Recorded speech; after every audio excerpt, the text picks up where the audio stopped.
Hello students, now we are discussing about chapter number 1, class 11th NCERT book.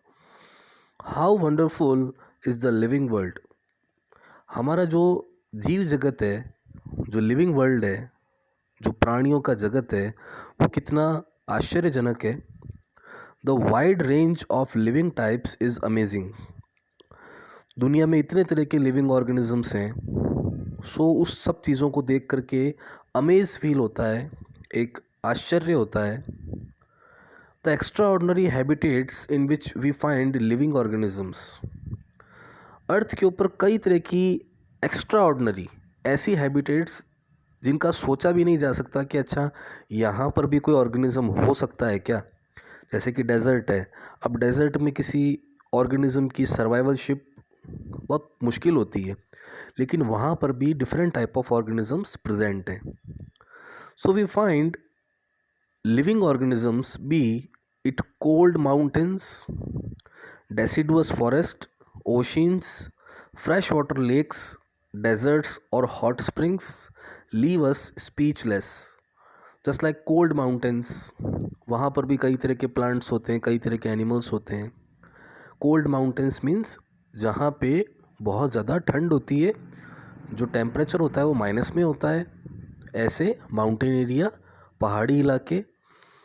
Deciduous forest, ऐसे forest जिनके पेड़ कई सालों तक सूखते नहीं हैं, उनको बोलेंगे deciduous forest.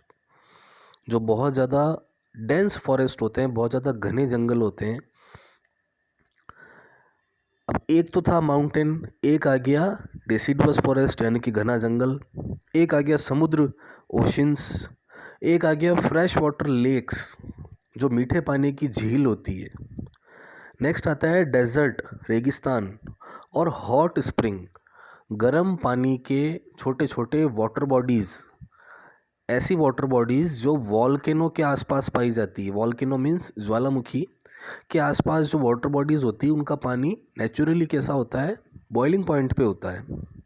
So they are hot springs.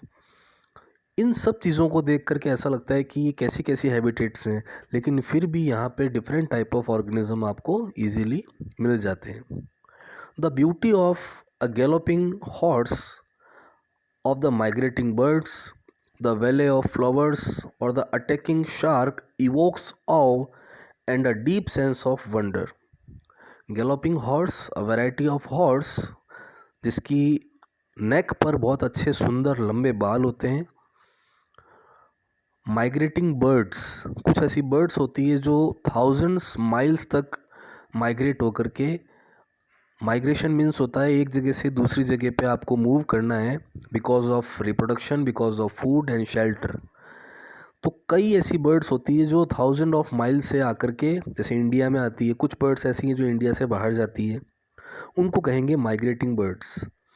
जैसे कि साइबेरियन क्रेन, जो कि साइबेरिया से इंडिया में आता है. द वैले ऑफ फ्लावर्स, इतने तरह के फूल होते हैं जिनकी क्यारियाँ होती है, उनके बाग होते हैं. और द अटैकिंग शार्क, अटैक करने वाली शार्क, जो कि बहुत ज़्यादा डेंजरस फिश मानी जाती है. इन सब चीज़ों को देख करके पता चलता है कि अच्छा अपने अर्थ पे इतने तरह की वैरायटी के ऑर्गेनिजम्स प्रेजेंट हैं. The ecological conflict and cooperation among members of a population and among population of a community, or even the molecular traffic inside a cell, make us deeply reflect. Ecological conflict, ecological means जिसमें abiotic and biotic factors आते हैं, जैसे कि rainfall है, temperature है, pressure है, और biotic factor जैसे कि लिविंग ऑर्गेनिज्म. तो इनका दोनों का आपस में किस तरह का कॉन्फ्लिक्ट होता है. Cooperation among members of a population, एक पॉपुलेशन जैसे कि फॉर एग्जांपल लॉयन की पॉपुलेशन या फॉर एग्जांपल मंकी की पॉपुलेशन है, तो इनकी पॉपुलेशन में किस तरह से आपस में कॉन्फ्लिक्ट होते हैं, किस तरह से आपस में लड़ाई झगड़ा करते हैं. Next, among population of a community.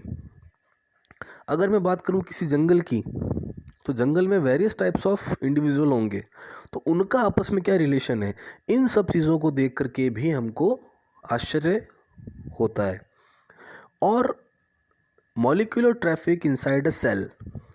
Cell में हज़ारों तरह के मॉलिक्यूल्स होते हैं जो आपस में किस तरह से ट्रैफिक फॉर्म करते हैं। एक तरह का ये समझ सकते हैं कि बहुत ज़्यादा जाल बन जाता है चीज़ों का।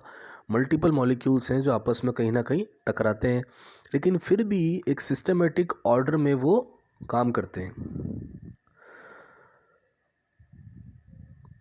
What indeed is life.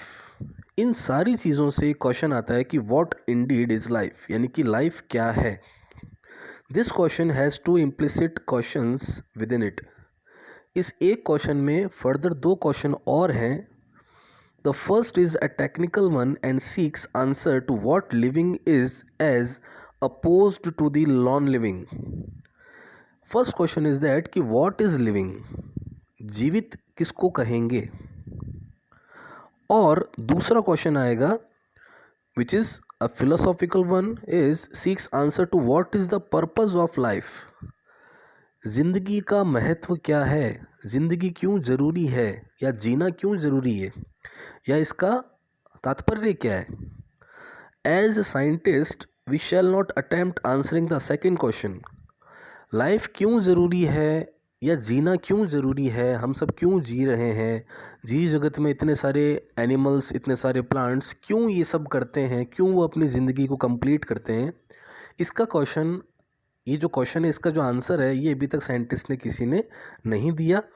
लेकिन फर्स्ट क्वेश्चन जो है that is what is living, इसका answer we will discuss in next video.